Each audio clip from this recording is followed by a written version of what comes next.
మా సిస్టర్ నా దగ్గరికి వచ్చింది. ఒక వెస్టేజ్ అనే కంపెనీ ఉంది. Good morning.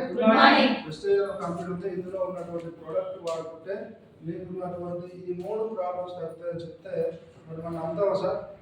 నమ్మం. మనందరూ చెప్పండి. ఇంతవరకు పిల్లలు వచ్చినా జీవనాడానికి వచ్చారు చాలా మంది. 1-4 సార్లు ఎక్కువ వచ్చిన అవునా కదా? ఏమంటే చెప్పకుండా వచ్చినవారు ఎవరు రాలేదు. చెప్పకుండా రావాలంటే కనీసం అక్కడ క్లారిటీ రావాలి. కానీ వెస్టేజ్ కంపెనీ ఉంది, జైలు కావాలి, జైలు చేయాలి, సబ్బులు వాడుకోవాలి, పేస్ట్ వాడుకోవాలంటే మనం కొంచెం ఆలోచిస్తాం. అవునా కదా? ఎందుకంటే మనకు సబ్బులు పేస్ట్ ఆల్రెడీ మన తాతల నుంచి ఏ వాడుతున్నాం, సబ్బులు వాడుతున్నాం. మరి ఇక్కడ కొత్త సబ్బు వాడుతుంటే మనం ఎఫెక్ట్ అవుతుంది కానీ ఇలాంటి కొన్ని డౌట్స్ ఉండే. నాకు ఫుల్ డౌట్స్ ఉండే. నాకు ఉన్నటువంటి డౌట్ ఏంటంటే చాలా డౌట్ ఉండేది. ఎందుకంటే నేను చేసేది పోలీసు ఉద్యోగం కదా. మన పోలీసు వాళ్ళకు ఇగో ఎక్కువ ఉంటుంది, తక్కువ ఉంటుంది.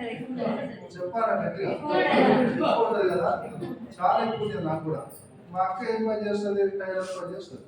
ఒక టైలర్ నా దగ్గర చెప్తాను, నేను వినలేదు.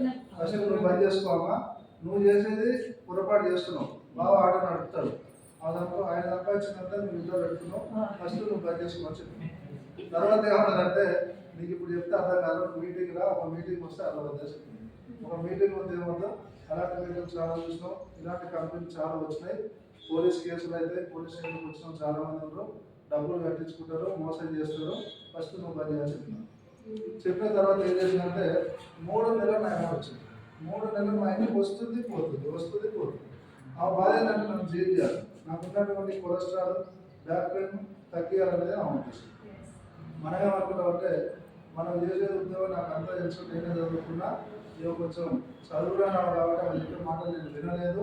3 నెలల తర్వాత ఏం చేసిందంటే నా నిలబడి మన మేడం తీసుకుని పోయి మీటింగ్ ఏం చేసింది సార్? మేడం తీసుకుని పోయి నేను ఉన్నప్పుడు ఏదో వంపలుగా నేనేమో ఇద్దరు చూసిరు. మళ్ళీ వచ్చినాక ఏమంటారంటే మా అక్క ప్లస్ మా మేడం ఇద్దరు కలిసి స్టార్ట్ చేసింది. అప్పుడుదాకా ఒకరికి కూడా అంటే తర్వాత ఆలోచిస్తున్నాను. అట్లా కూడా ఒక 2 రోజులు ఆలోచించిన తర్వాత నాకేమైందంటే ఈ కొలెస్ట్రాల్ అనేది చాలా డేంజర్. ఇది ఏమైందంటే 350కి వెళ్ళింది. కొంచెం ఏమనిపించిందంటే హాస్పిటల్కి వెళ్తే ఒక సంవత్సరం వరకు టాబ్లెట్ వాడినా తగ్గదు. కొలెస్ట్రాల్ ఎందుకంటే బ్లడ్లో ఎక్కువ అవుతుందో హార్ట్ స్ట్రోక్, బ్రెయిన్ స్ట్రోక్, తర్వాత పక్షవాతాలు రావడానికి ఛాన్స్. ఎప్పటికైనా ఏదైనా డేంజర్. ఎందుకంటే నాకు జాబ్ ఉందని నా భార్య వచ్చింది. తర్వాత 3 పిల్లలు. నాకు ఏమైనా జరిగితే నా ఫ్యామిలీ పరిస్థితి లేదని కొంచెం క్వశ్చన్ మార్క్ వచ్చింది. వస్తారా అది ఓకే.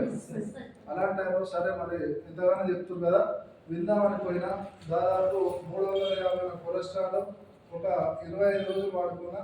అప్పుడు ఎంత వచ్చిందంటే 150 వచ్చింది.